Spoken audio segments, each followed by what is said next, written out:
Hello, lovelies. Yes, welcome back again to the interview show called About, where I have the ultimate opportunity to introduce you and the world to the emerging artists that are within art, entertainment, and fashion. And they are coming from Toronto and beyond. And today, yes, we are special again on location, introducing you to an emerging author and young, lovely lady, and it's Britt Krystantos. And she wrote, I Am Not Your Average Teen. I want you to give me just a little bit, because I already know, I've read it twice, or a little bit about your book. My book is about being a teenager and not having my voice in high school and feeling like I wasn't worth it. It's about finding your voice and coming to that place where you know you're good enough and you know that you're going to make a difference. So in the book, I did find that you didn't speak until you were 8. What's that about? That's true. I had a condition, a diagnosis called selective mutism, and that is when the child doesn't speak for 7 years. So I was completely voiceless, with no voice. Is it more that you just didn't want to talk because you didn't feel like you really had something to say, or you had something to say but you just didn't know how to articulate it? It was more that I didn't have the confidence to speak. I felt like everybody was judging me, so I remained muted for 7 years, and it was a hard struggle to overcome because I always thought that my voice didn't matter. And coming into high school, that thought was still in my heart, like everyone's judging me, my voice doesn't matter, you know? That's tough. Now migrating in from, you find your voice, but then you get into that social struggle that's high school. So how do you combat that after going forward with that other challenge of not speaking at all? It was really difficult. So I had the popular girls as my friends, and all the boys, the jocks, they were in my group, and the boys paid attention to me, but it wasn't about that. It was, I didn't feel right in the group. I felt like everyone was judging me. And even though back in my mind, I still felt like that little girl who had no voice. Everywhere I went, it was, my voice didn't matter. So in high school, the struggle was exactly that. How do I separate myself from these teens? How do I make a mark and be my own person?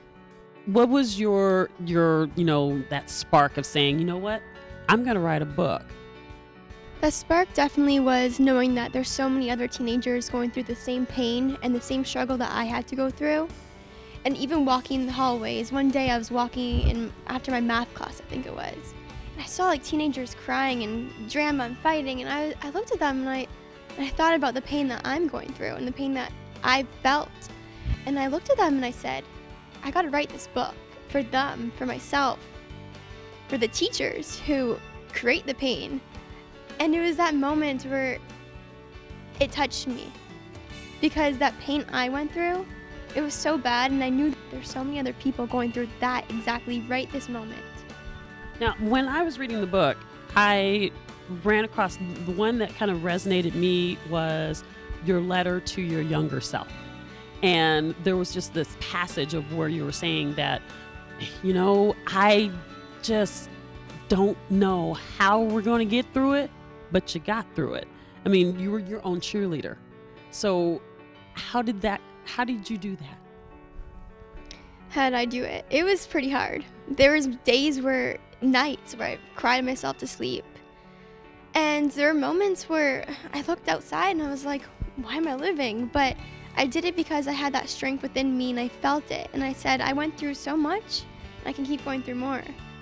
It got better because I stopped telling myself I'm ugly. It got better because I started to find that inner spark, trusting it, finding a place where I belong. I remember one of the chapters I wrote about not belonging, because that's the one thought I always felt. It's like, I don't belong here. At 7 years old, I was hiding in a corner where other kids were chatting and playing with games. You had your friend Ryan, correct? And he would go, Miss, Britt needs to go to the bathroom. And I'm just like, wow. I mean, just to be stuck in that element. Thank Thank you, Ryan. But that element of being stuck into that area, and you just don't know how to get out. And you said you were in the popular group, but you still didn't feel popular. Can you expound on that? I mean, because there's a lot of kids that aren't in the cool clique, but you still didn't feel like you were cool. No matter how many friends I had or how popular they were, I always felt like I was an outcast. I always felt different and not average. And that's the main focus of why I wrote this book and why it's called I'm Not Your Average Teen, is because no matter how many friends I had or how many boys texted me wanting to go out or hang out, it did not matter. I always felt different. And even from an early age, I was different. I had a Ryan speaking for me. And I had my mom speaking for me too, and it didn't feel right. I always felt different. So this book is about embracing being different instead of thinking it's a bad thing. Now, was there like this kind of light switch moment where it was just like it clicked and you go, boom, I got it? There definitely was. I remember it was a really bad night, and it was in the chapter I wrote about giving up, and it was terrible. I was crying and I was doubting myself. And I looked at the bathtub and I was thinking, right this moment I can end my life. I can end it. It was a deep moment, but in that moment I realized, you know what? I'm gonna live the greatest and best life ever, because it clicked in that moment. I was like, I have to live for something. So I got up. I was like, you know what, Brittany, you are amazing. You're gonna do this. And that was a moment that got me to 11 tools in the book. Loving myself and finding a place where I belonged was because it was one day and one moment where I thought about ending everything I stand for, but I didn't. I found the strength. How long did it take you to write the book? I started it when I was 15. That's amazing. And it was like, in reminding the lovelies, she's only 17. Britt, I wanted to make sure to go over a couple little things that I noticed within the book that was just absolutely fascinating. I noticed that you wrote it kind of free-flowing, that you were talking to the audience and talking to other teens. Was that on purpose? It was on purpose. I want other teens to know that I'm there for them, and even though we're all different and we all have different purposes and different careers and different interests, to not judge and to just know that I'm there for them. I had to go over this one. I read it like 3 times just to make sure that I got this idea of this is a child, nothing against your age. I mean, you are still, 17, and you have this deep, profound thought.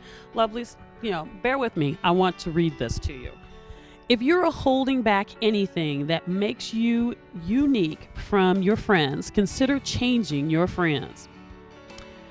Anyone that has the power over you make you feel like you have to change, especially your morals. They're not your friends. You don't choose friends just so that they won't end up being alone or feeling like a loser, or because you want to be accepted. Choose them because you love their energy and how they make you feel when they're around you. That was so deep, where I needed that when I was a teenager. How did you come to that realization of this is how it should be done? We were sitting I had the popular friends, and we were sitting in the atrium. This is where all the people hang out and we eat our lunches and we pretend we're cool. And I was sitting there. It's true though. I was sitting there and I had all these popular friends around me laughing and making fun of like a loser who walks by or an outcast. And I'm sitting here and I'm thinking, this is so not me. And they're laughing and they're like, Brittany, look at that. And I look at them and I'm like, they are not the right energy for me, not the right friends. So I got up, went to the bathroom, cleared my mind, and I thought in that moment, it's time to change my friends around, because I can't be defined by these friends who just lift me down, not up. So you just said, I rise. Rise and get back up. You got to get on Amazon very quickly because these are going like hotcakes, lovelies. You need to hurry up. So one of the things we want to make sure that my lovelies, my audience knows that it does get better. You giving tools out there to make it better, and that if someone doesn't have anybody, they got you. And if anything, in writing. Thank you so much. I really do appreciate you coming out today, and we are going to get your book into as many hands as possible. I really personally think that it needs to be a required read in the school systems. We're going to work on that. But thank you so much. Thank you for having me. It means the world to me. I know we're going to see great things, and I'm going to interview you for your 2.0 when you go for your next book, most likely. Once again, like always, make sure you take good care of you. Know that you are loved, and I shall see you out and about.